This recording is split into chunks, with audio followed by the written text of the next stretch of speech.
By virtue of the powers vested in me by the Constitution and by law, I had to declare martial law in the Mindanao Group of Islands for a period that exceeding 60 days, effective as of May 23, 2017. Nagkasagupa sa Marawi City ang mga sundalo at mga hinihinalang miyembro ng Maute Group.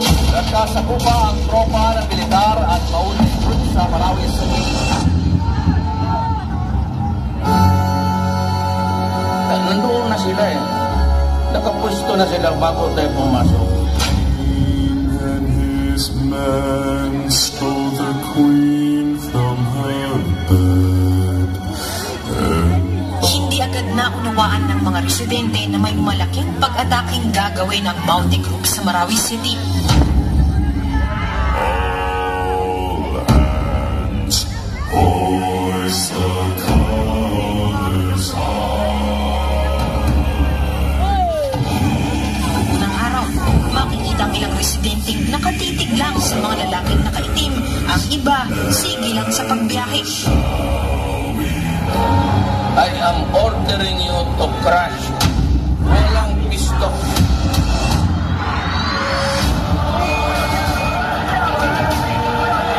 I will assume full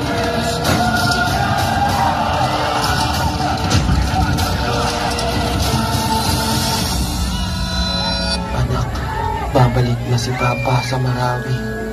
Mamimiss kita, Papa. Sinira ng pagbakan ng bahay at pabuhayan ng mga residente sa ating mga matandang alas 3 na pinasok na mga nakamaskarang lalaki ng tribo namin dito sa piso natin yung Marawi. Ito ang mga kwento sa loob ng Marawi. Ito na raw marahil ang pinakamatagal na gera sa Pilipinas sa kasaysayan sa loob ng isang puso. Masasaksi na natin ang malapitan ng mga Pilipino ng ating mga syudad. Mga teroristang Buda at Omar. Lahat ng tatanong, matutukan pa kaya ang pinagagalang at isang nakaraan?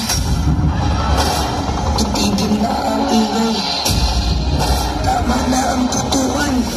Titigil na ang digmaan. I will not talk anymore kasi marami na ang soldado.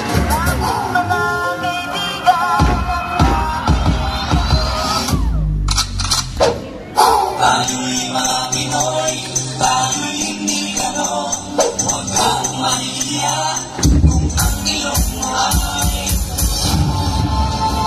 Kung may isang bagay na napatunayan ng gera sa Marawi, ito ay ang pagtutulungan ano pa man ang reliyon.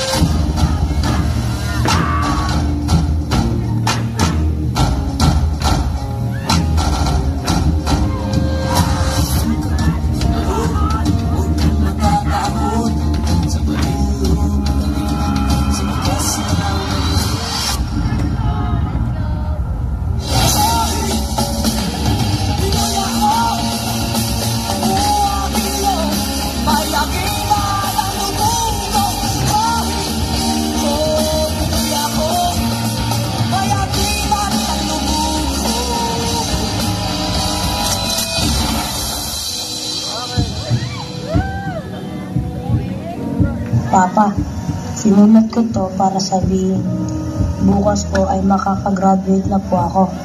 Kayo po ang magsalit ng medalya ko ha. Hihintayin ko po kayo.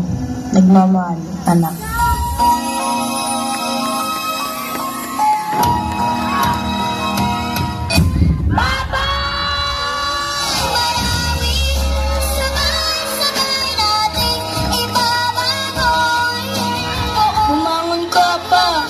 Sabi mo maglalaro pa tayo.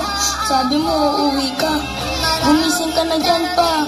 Papa! Isang dapit hapon, sisikat ang araw sa isang bagong ngayon. Itigil na ang digmaan. Tama na ang labanan. Nangyaring bangungot sa Marawi ay ating ang wakasan. Sana matapos na ang digmaan. Ang digmaang matagal nang naghihiwalay sa magkabilang dulong nag-aaway. Dahil kahit anong gawin mo, rebelde ka man o sundalo, kapwa Pilipino pa rin ang kalaban mo.